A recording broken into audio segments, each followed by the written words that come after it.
Olá, seja bem-vindo a mais um programa Propósitos de Vida. Eu sou o pastor Adriano Papa. Muito bom estar aqui com vocês. E hoje a gente vai ter um bate-papo bem legal. Olha só, eu tô com os livros aqui, ó. O Ser Adolescente, Adolescência Como Nunca Te Contaram. É Zion que fala, né? Isso, Zion. Zion, O Planeta Secreto. E eu tô com a escritora desses livros aqui. Mas antes eu quero que você convide mais pessoas. Se você estiver assistindo na internet, compartilhe esse vídeo, curta, comente, né, para que mais pessoas possam assistir, possam conhecer o trabalho dela. Está aqui conosco a Débora Miranda, ela é psicóloga, membro da Igreja Batista Atos, no bairro Canaã. Um abraço para todos aí, para o pastor e para todos os membros da Igreja Batista Atos. Mãe da Bela e do Benjamin, esposa do Kevin. E como eu mostrei os livros aqui, é escritora. Débora, seja bem-vinda ao nosso programa. Muito obrigada, eu agradeço o convite, é um privilégio para mim estar aqui. Ok, nós vamos falar bastante aqui sobre adolescente, né? É a sua praia, vamos dizer assim. Isso, realmente. Pois é, o que marca uma adolescência, assim? Qual a principal mudança emocional, de comportamento, que marca essa fase que a gente chama de adolescência?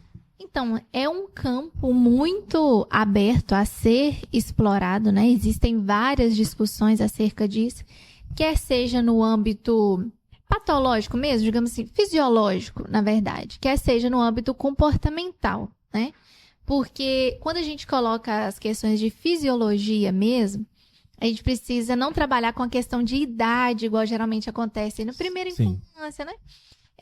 Porque tem toda a questão de influência hormonal que vai depender muito da demanda de cada pessoa, porque cada indivíduo é único, né? Uhum. Nas meninas fica mais fácil pra gente pontuar isso, mesmo você analisando assim essas oscilações bem grandes, né? É a questão da menstruação. Então, é um marco, ali você já sabe que vai vir uma descarga hormonal. Nos homens, nos meninos, isso não é tão possível, né, de ser identificado. Embora não estou falando que a adolescência começa quando começa a menstruação. Porque cada vez mais esse fenômeno tem acontecido numa idade mais precoce hoje. Não é difícil você encontrar meninas de 9 anos que estão menstruando. Sim. E aí, como é que vai ficar? E, na verdade, essa incerteza, não existe aquele bater do martelo, né? Acaba trazendo mais uma característica para essa... Meu Deus, olha o jeito que é difícil a adolescência, a gente nem sabe direito quando que começa. Cada vez mais os estudos também vêm comprovando que termina mais tarde também, porque os estudos acompanham também a questão do desenvolvimento social. Né? Antes era comum as pessoas se casarem muito mais cedo. Sim. Né? Hoje a gente percebe as pessoas se casando um pouco mais tarde. Bem mais tarde. E os estudos vêm mostrando que o desenvolvimento cerebral, ele se conclui por volta ali dos 22 a 25 anos. Então a gente diria que a partir daí é um adulto. Em termos assim, fisiológicos. Sim. Só que a fase de anatomia, adulta, né, que a gente tá falando. Só que a fase adulta ela já começa um pouco antes. Então, como eu falei, não existe algo ali certeiro para falar a partir de idade tal e vai até a idade Y, né? Isso aí vai ter nessa oscilação. Tá. Existem algumas culturas que não existe esse termo adolescência, né? Por exemplo, entre os indígenas não existe isso, né? Sim. Como que fica essa situação? Como que fica marcada essa situação nesses locais, nessas culturas? Então, a gente, até pela questão de direitos humanos e tudo, a gente precisa respeitar aquela questão de características bem específicas, né? Você citou a questão dos indígenas, mas no Oriente, né, também tem outras culturas, né? São outros estilos de vida. Isso, eu ia citar algumas, mas eu fiquei na dúvida, falei, via das dúvidas, melhor não falar. Por exemplo, a gente tem essa crítica ocidental, que é a questão do casamento lá, de meninas ainda. Então, será que existe, de fato, adolescência? Poderíamos ter uma crítica um pouco mais incisiva e pensar, será que, de fato, existe infância? Já que algumas, né, estão abordadas por esse contexto. Mas aí acaba que os estudos que a gente tem são mais voltados para essa questão, assim, nossa, do Ocidente, né? Do que a gente costuma observar. Entendi. Falando ainda da adolescência, é muito comum uma certa rebeldia, né? Isso que marca eu vou usar um palavreado dos pais, né? Uma certa rebeldia. Sim. O que é rebeldia e o que é sofrimento emocional? Sim. Que os pais devem saber separar. Sim.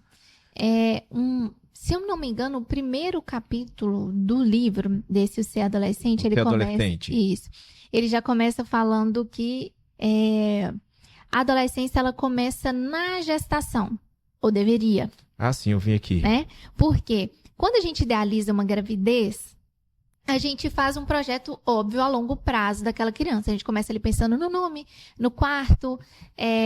A gente sabe ali que a gente vai encontrar os desafios iniciais ali do puerpério da mãe, cólicas, isso aí tudo a gente já espera e a gente já parte ali para uma questão de escola. Da escola a gente pula para a faculdade, esquecemos da adolescência nesse percurso aqui, né? Uhum. E aí depois, quando eu for vó, né, que você já está imaginando os filhos desse bebê, Sim. no caso. Mas a adolescência, ela precisa ser cogitada porque o seu bebê vai virar adolescente. E às vezes não tem tanto uma questão desse preparo dos pais para lidar com a adolescência, né? Não existe essa programação, tipo, ó, eu preciso me aprofundar, eu preciso estudar, eu preciso procurar uma ajuda. Hoje é comum a gente ter uma consultoria de amamentação. Sim. Enquanto grávida, eu já penso lá na minha amamentação. Mas a gente não pensa nesse adolescente, né, nessa fase que ele vai precisar de ajuda. Então, um pouco dessa rebeldia que a gente encontra neles é até por uma imperícia, né? Tipo, em termos técnicos, a imperícia da gente saber como que lida com aquilo, embora, se não me engano, é o segundo capítulo, já fala que nós já fomos adolescentes. Todo pai, ele já foi adolescente, ele já esteve nessa pele, nesse lugar. Claro, não na mesma circunstância, mas parece que apaga da memória. Eu não entendo esse menino. Eu sempre assisto. Ou quando lembra, fica assim, na minha época era faz assim. um motivo, porque eram situações diversas, né? Sim. A rebeldia, ela é comum, mas o que eu falo? A gente não pode normalizar isso também. Uhum. Hoje, a gente fala muito aí do Terrible Two, na fase quando a criança está nos 2 aninhos, que seria a adolescência da infância. Existem alguns estudos categorizando isso aí.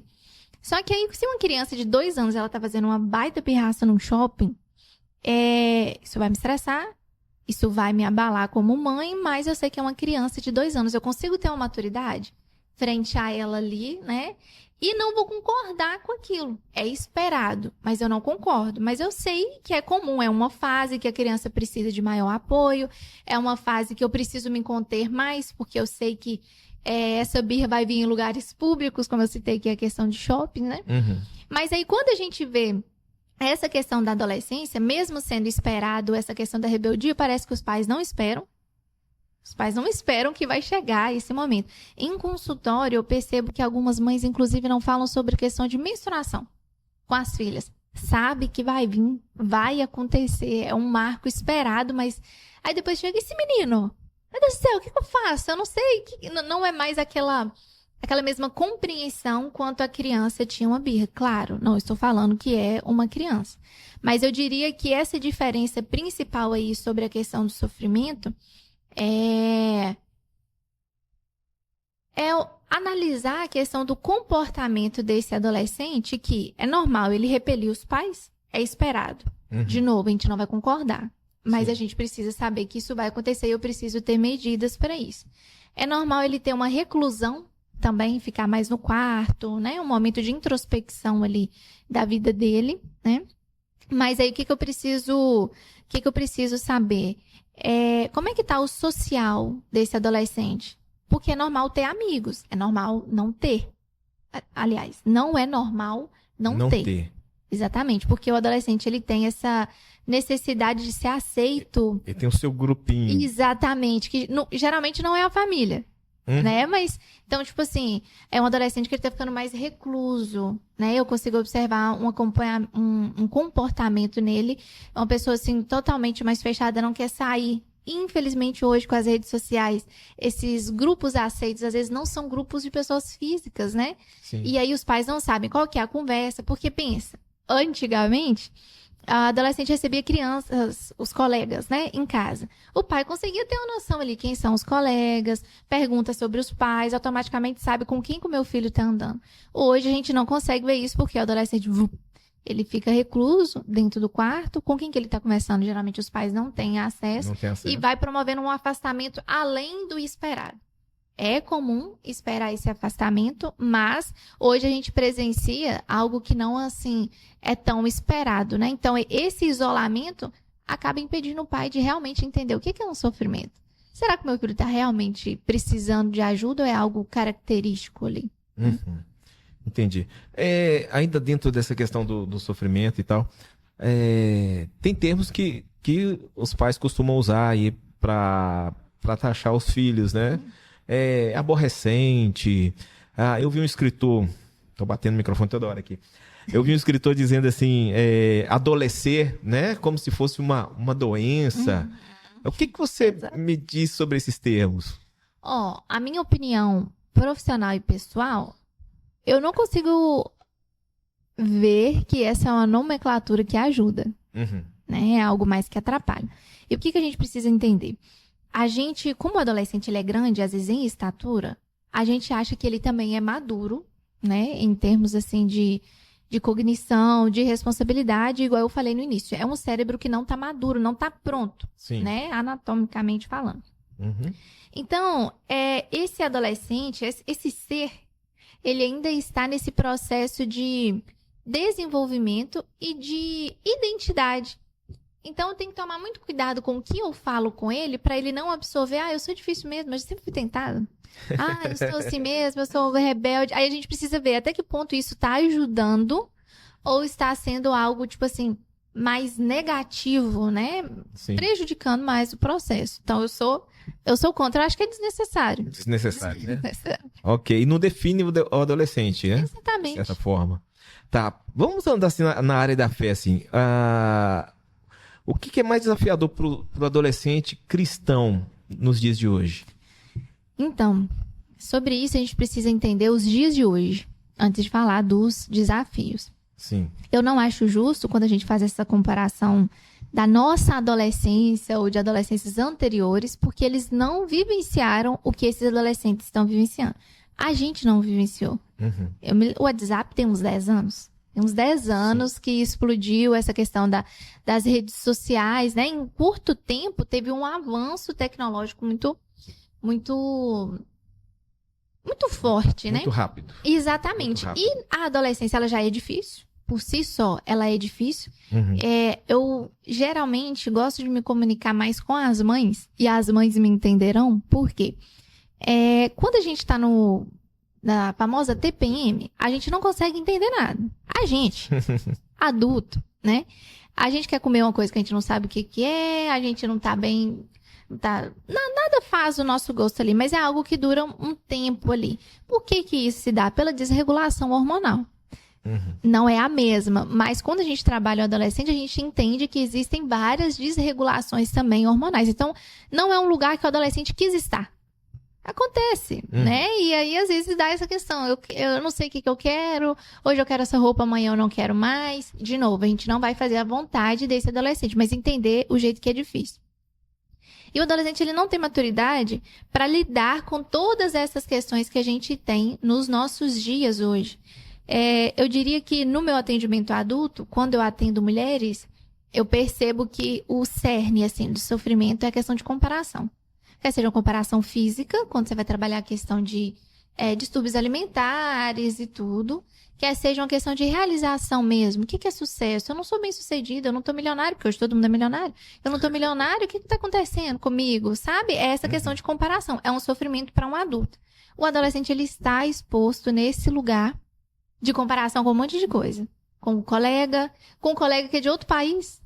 Um colega Sim. que ele conheceu e é de uma outra cultura, mas ele tá ali se comparando, né, com todas essas questões. Uhum. Então, o principal desafio desse adolescente cristão no caso, né? Sim. É conseguir entender, assim, mediante a todas essas comparações, quem eu sou ou quem Deus diz que eu sou, né? E conseguir ter um cerne, assim, um princípio muito bem estabelecido que, infelizmente, nem muitos adultos conseguem ter, né? Essa questão da casa na rocha. Complicado. E como que a fé pode ajudar esse adolescente a lidar assim com crise de identidade e com a pressão que você falou aí a pressão social, a pressão do mundo? Eu sempre gosto de dizer em consultório que sentimento não é verdade. É o que a gente sente. Um exemplo. Eu posso sentir que você não gostaria que eu estivesse aqui. Cismei. Sentei aqui, gente, o Adriano ele não tá me querendo aqui por alguma coisa. E às vezes eu vou me agarrar a esse sentimento, quando na verdade só você pode me dizer se isso é uma verdade ou não.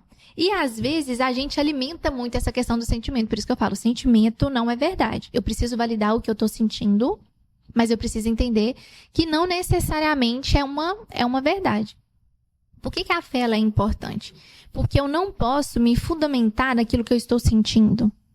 Sabe? Eu estou sentindo que os meus pais me amam. Hoje eu não estou sentindo porque meu pai deu mais atenção pro meu irmão, né? Ou estou sentindo que eu não estudo na escola, que a maioria dos meus colegas estudam, então eu sou rejeitado. Se o adolescente ele vai para essa questão de sentimento, acaba trazendo um sofrimento maior.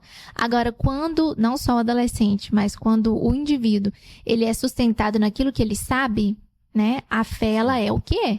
Então, é o que eu sei, não é o que eu estou sentindo. Então, eu consigo alimentar e fortalecer isso e garantir que, eu estou sentindo isso, mas eu sei, o meu Redentor vive, eu sei que todas as coisas cooperam para o meu bem, eu sei que Deus tem planos de paz para mim. Então, a fé, não só na adolescência, ela entra como essa fortaleza.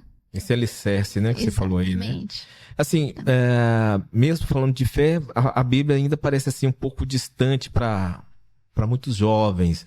Como é que a gente consegue tornar ela mais relevante e mais acessível para a vida deles? Então, esse aí é um grande papel que a gente precisa, de novo, falar com os adultos.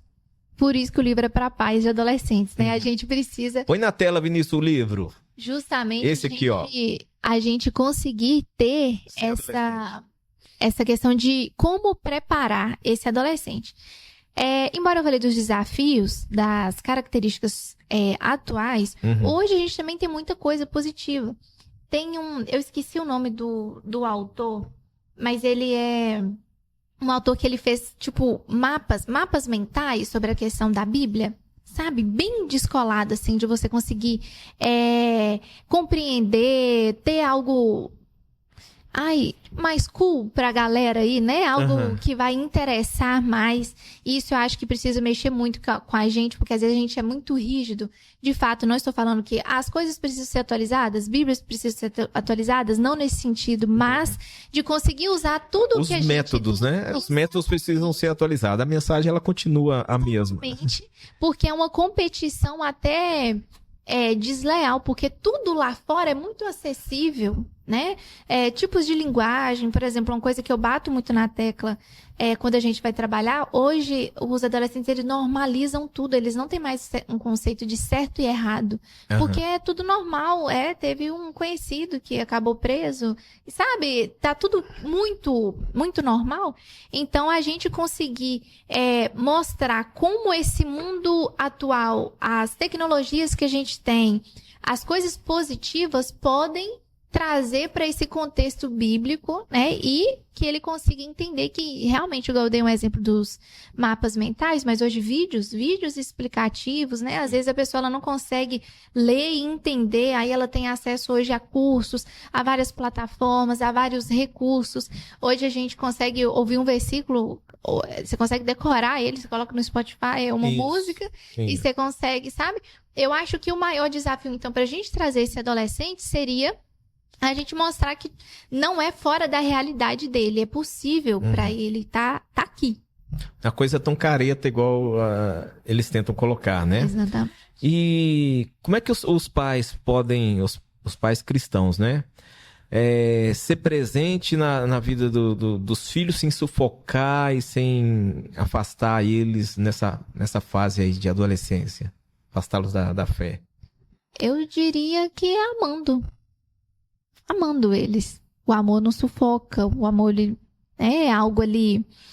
Não estou falando no sentido de permissividade, né? Eu procuro sempre falar sobre isso. Tem os tipos de pais permissivos, que é o mais habitual hoje em dia, é a criança que manda. O pai, tudo bem. Ah, beleza, então tá. Vai, sobe, desce, ok.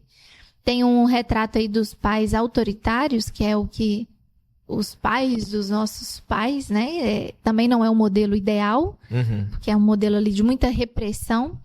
E tem um modelo ideal, que são os pais democráticos, no sentido assim, eu consigo envolver o adolescente, eu posso ouvir esse adolescente. Filho, a gente quer pedir um lanche hoje, o que você sugere? Né? Às vezes, numa maioria, ele queria uma comida japonesa, mas a maioria votou na pizza. Então, eu não vou fazer a vontade do alecrim dourado, porque ele quer comer a comida japonesa. Mas, o filho, a gente te ouviu numa outra oportunidade, sabe? Consegui trazer tudo isso. Então, seria essa orientação para os pais. Porque, às vezes, nós, pais cristãos, falhamos muito porque não olhamos para a nossa família como um rebanho.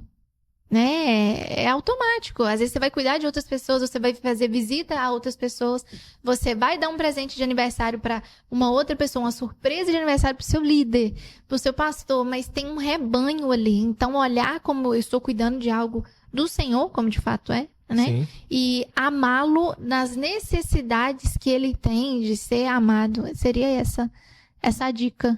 Ok. E assim, que conselho você pode dar para um adolescente que, mesmo dentro da igreja, mesmo com o grupinho dele, ainda se sente sozinho, se sente incompreendido? Porque isso acontece, né? Sim, sim. Não só com adolescente, né? Não só com adolescente. Mas eu diria que Cristo é suficiente. Cristo é suficiente e nele realmente não tem falta alguma. E justamente por ele ser suficiente, a gente pode contar com ele tanto com a presença, né, quanto com o fato de que ele nos apresente pessoas dele, né, na nossa vida. De repente, é essa a sugestão. Ao invés de eu sofrer com aquilo, já que eu tenho a fé, né, isso aí é um conselho para um adolescente cristão, orar para que Deus coloque essas pessoas na minha vida, né, porque é claro, Deus não quer ninguém sofrendo. Então, conseguir fazer uso disso tão precioso que a gente tem. Ele é suficiente para todas as coisas, ele também pode nos ajudar nessas áreas sociais. Ok. Débora, vamos lá para um assunto assim, um pouquinho polêmico. Rede social. Ajuda ou atrapalha no desenvolvimento da fé? Isso, vamos falar no caso do adolescente que fica 26 horas, né? no celular, na rede social. Sim. Eu não acredito que um adolescente fique 10 horas na rede social alimentando de conteúdos bíblicos. E é esse o problema. Né? É Sim. Esse o problema. Também não acredito que na era que vivemos hoje seja possível isolar o adolescente de um contexto tecnológico. Embora, é claro, como a gente está falando de adolescência, nós estamos pegando várias faixas etárias. Sim. Né? Então, existe ali... isso não é uma regra, né? Mas o pai precisa saber qual é o momento que eu vou permitir que meu filho esteja inserido em redes sociais e qual é o controle que eu tenho sobre isso.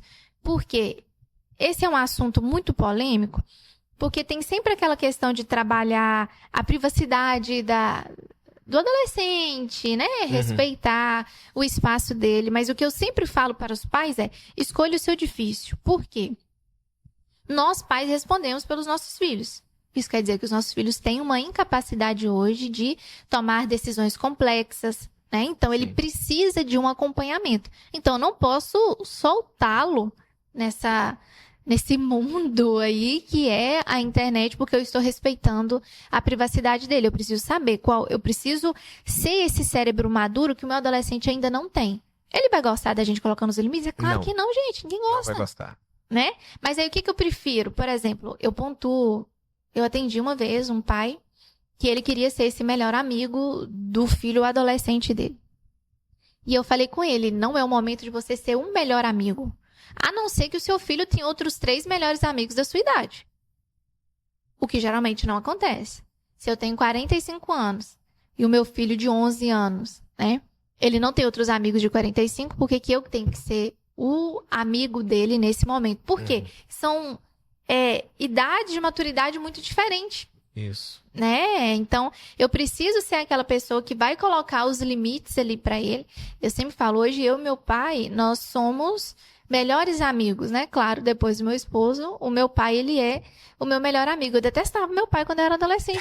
Eu queria ir pra lugares que ele não queria deixar, entende? Então, eu preciso respeitar isso, mas entender que eu não posso deixar o meu filho fazer o que ele quer, conversar com quem ele quer, mas isso é realmente polêmico. Porque eu já atendi também. O que a gente precisa... A gente precisa ter um bom senso. Eu já atendi casos de adolescente. Hoje é comum um adolescente ele conversar com outro adolescente por causa de jogos. Isso dá vários alertas pra gente? Claro.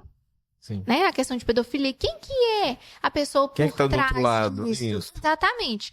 Só que, na minha época, isso não existia. Eu não cheguei nos 30, mas na minha época isso não existia. Nós estamos falando de pouco tempo atrás. E a gente precisa ter esses cuidados? Sim. Mas é muito provável que cada vez mais vai ser mais frequente essas amizades de rede, sabe? E aí que vai o ponto. Será que não existe, de fato, uma criança ali comunicando com o meu filho?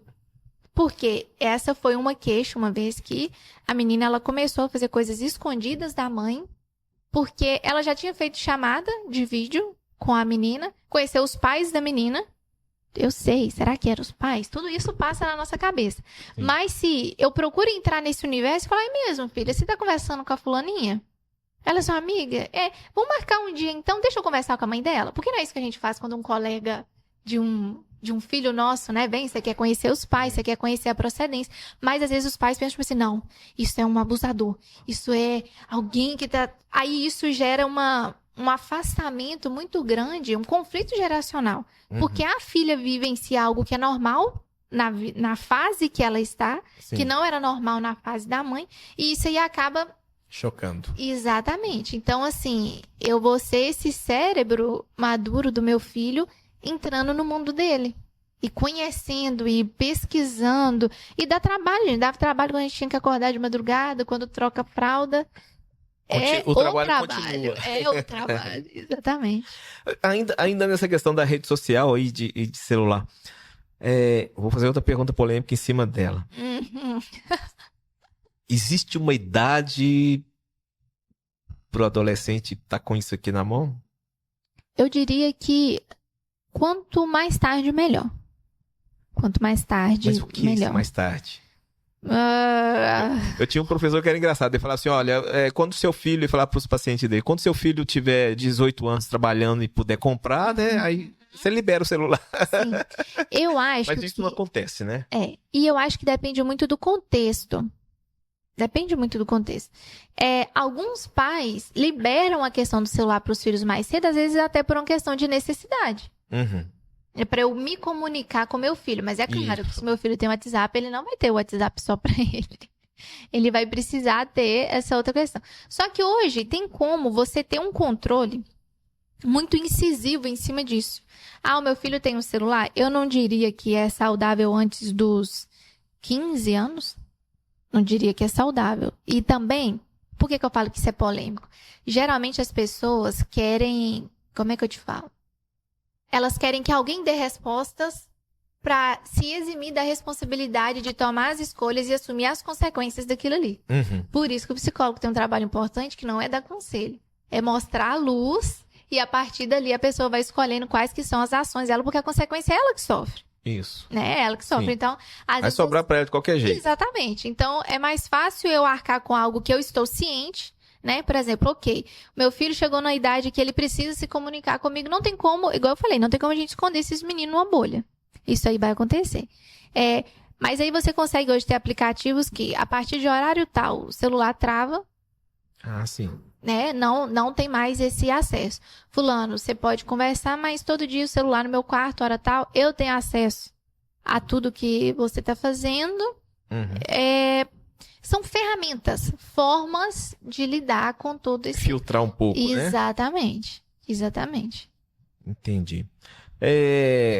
Hoje os adolescentes, né, a gente que trabalha com psicologia está vendo que eles estão cada vez mais expostos à ansiedade, depressão, e muitos pais acham que é frescura, muitos avós, né, acham, isso é frescura e tal.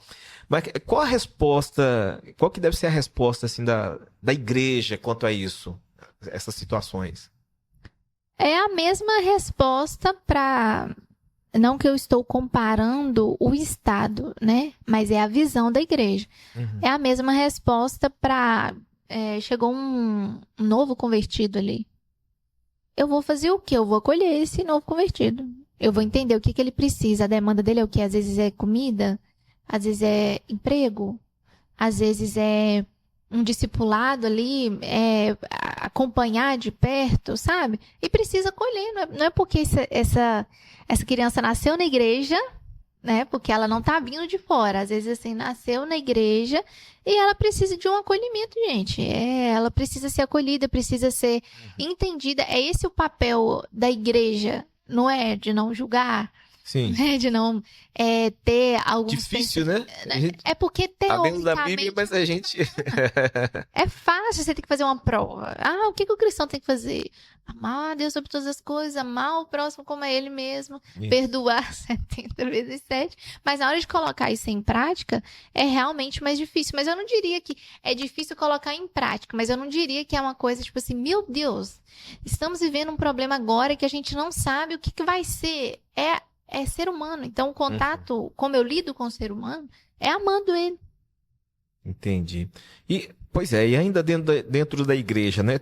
Tem espaço para o adolescente ser ouvido? Vai cair na mesma pergunta, basicamente, né?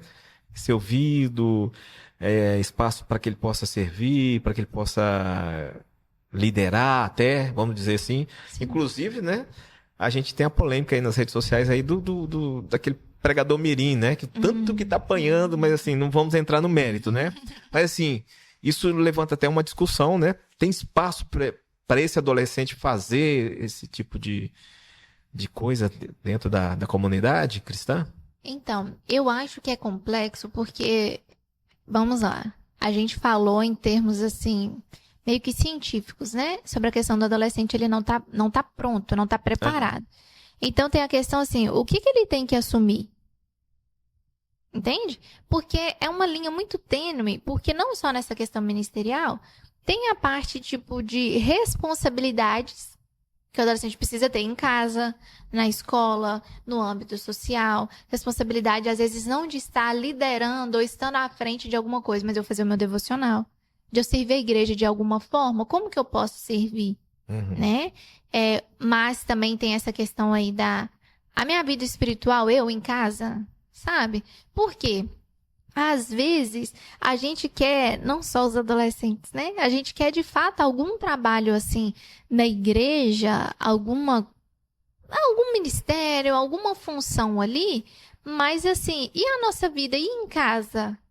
Né? Será? Porque servir a Deus, eu sempre falo isso, o maior problema de nós cristãos hoje é separar a nossa vida cristã da vida secular. Então, não é o meu trabalho lá na igreja levantar as mãos, o que eu estou servindo lá na igreja, que eu estou adorando a Deus. A minha vida precisa adorar a Deus. Então, às vezes, eu não preciso ter espaço para ter que brigar com púlpito e tudo. Se eu entendo que se eu estou honrando os meus pais, se eu ajudo os meus pais em casa, Deus está se agradando tanto quanto eu acordar cedo e ir na escola dominical. Entende? Então, precisa ser assim. Precisa ter... Eu diria que a responsabilidade é mais nossa, adultos, conseguir mostrar, direcionar esse adolescente do que o adolescente vai precisar fazer, porque aí nós estamos querendo algo de alguém que não está pronto para lidar com pessoas que estão prontas e às vezes agem como não deveriam. Então, fica essa responsabilidade nossa. Por quê? Já que judicialmente é a gente que responde por eles, em todas as áreas a gente responde por eles também. Ok, muito bem falado. Débora, esses livros aqui, vamos falar um pouquinho sobre os seus livros? Zion, o Vinícius quiser colocar na tela, aqui, Vinícius, para o telespectador e os nossos internautas verem melhor. O que fala o livro? Então, Zion. O Zion, ele é totalmente diferente, né, da temática. Essa é uma temática mais profissional mesmo, né? A ideia Vamos falar dele depois. Isso. Falar do Zion. O Zion, ele já é uma escrita de mãe. É uma escrita de mãe. E provavelmente eu vou me emocionar falando sobre isso. Quando eu tive minha primeira filha, eu tive muito medo de morrer. Meu Deus, se eu morro, deixa essa criança, um ser indefeso, o que vai ser e tudo. Consegui superar isso aí, puerpério, vibes puerpério. Quando eu tive meu segundo filho, eu tive muito medo de ele morrer. E aí eu precisei trabalhar no meu coração o conceito de eternidade e reforçar isso. E embora eu não saiba quando eu vou morrer ou quando eles vão morrer, a minha ideia é que eles consigam entender que somos eternos, que a gente não pertence a esse mundo, então não existe um fim aqui. Se Cristo conquistou para nós, embora é uma história lúdica, né? Cristo conquistou para nós a vida eterna, então encerra o nosso caminho aqui e nós vamos para outro lugar. É tanto que Zion ficou meio que americanizado, né? O nome é porque é Sião. Sião, isso. Então todos os personagens, tem o rei aqui principal, que é Aleph, que é a primeira letra do alfabeto grego, dizendo a alusão, né, a Deus como o criador de todas as coisas. Tem o vilão, que é Daemon, que o significado do nome é justamente essa questão de usurpar e tudo. E conta uma história, e pro mundo infantil, eu percebi que eu atingi o meu objetivo como escritora quando eu terminei de contar para minha filha e ela falou assim, é de verdade? Sabe? Porque é aquela coisa tipo assim, uai, isso aqui acontece mesmo, né? Então é uma forma lúdica de contar sobre o plano de salvação, né? Tem a queda do homem, o plano de salvação e a promessa que a gente tem de ir para um lugar perfeito, que é Zion, que é Sião, no caso. Aí essa é a motivação e a história do livro. Muito bacana, Zion. E agora esse livro aqui, O Ser Adolescente. Quiser colocar colocou na tela. Isso. Esse aqui foi meu primeiro livro, né? O Zion não foi o primeiro? Não, não. Okay. Foi esse aqui. Depois, eu sempre gostei de escrever, de ler, escrever. Mas esse aqui, ele tinha um viés muito profissional. Por quê? É uma característica do pai do adolescente, não é procurar terapia. É procurar terapia para o filho adolescente. É como se fosse assim, eu preciso que você conserta. O problema é o filho, não sou eu. Exatamente. Só que eu não consigo ter a visão de que esse adolescente ele não é responsável por ele não tem uma autonomia, então eu sempre procuro trazer os pais para esse lugar ali no consultório também, óbvio, com o objetivo de melhorar a vivência do adolescente. E eu comecei a observar algumas queixas em comum que as famílias tinham sobre a questão da adolescência e tudo. Então, esse aqui é como se fosse uma espécie de manual, né? Por isso que é Adolescência Como Nunca Te Contaram, para os pais conseguirem refletir sobre a adolescência dos filhos. No final de cada capítulo, eu coloco algumas perguntas, né? Para ser um efeito terapêutico mesmo, para o pai conseguir ler sobre aquilo ali e analisar, né? A gente sabe de fato os efeitos terapêuticos que tem na escrita sobre aquilo ali, porque a ideia é que ele consiga, assim, pelo menos ter um olhar diferente, porque quando ele vem para o consultório, já é tipo assim, eu não tô aguentando. Ai, esse meu filho só me dá problema. Ai, eu já não sei mais o que eu faço. Então eu consegui dar uma respirada e falar assim, não, realmente, é meu filho, isso é uma fase, né? Eu não estou falando que o meu filho é adolescente, ele está sendo, né? Ele não vai ser adolescente para sempre. Então, a temática dele já é essa temática mais terapêutica mesmo. Ok. Para adquirir os livros, é no Instagram, no Zap, como que entra em contato com você? Então, de família para família, né? Eu e meu pai agora temos um instituto, é um Instituto Nós, que visa realmente trabalhar essa questão de família. No Instagram do Instituto tem todos os contatos para acessar vídeos no YouTube ou para entrar diretamente pelo contato, né, via WhatsApp, e aí consegue realizar essas compras. Ok, o Instagram do Instituto está aparecendo aqui na tela, você entra em contato. Débora, nós estamos acabando aqui o nosso programa, agradecendo a sua participação. Eu que agradeço. As portas estão sempre abertas. Muito obrigada. Né? Depois vai vir mais aí, né? Mais livro, né? Então a gente vai chamá-la de novo. Ó, já dei um spoiler, né? Já dei um spoiler. Você quer fazer suas últimas considerações finais aí? Eu quero agradecer o convite, a confiança, agradecer também os espectadores, né? Que assistem o programa e obrigada. E no que eu puder somar, estamos juntos nessa caminhada. Ok, nós agradecemos. E a você que nos assistiu até aqui, nós agradecemos a sua audiência, né, o fato de você estar ligadinho aqui conosco, né, e convidamos para o nosso próximo programa, né? A todos vocês, que o Senhor te abençoe e te guarde, que o Senhor resplandeça o seu rosto sobre ti e te dê uma semana de muita paz e saúde. Tchau, Brasil, até a próxima semana, se Ele assim nos permitir.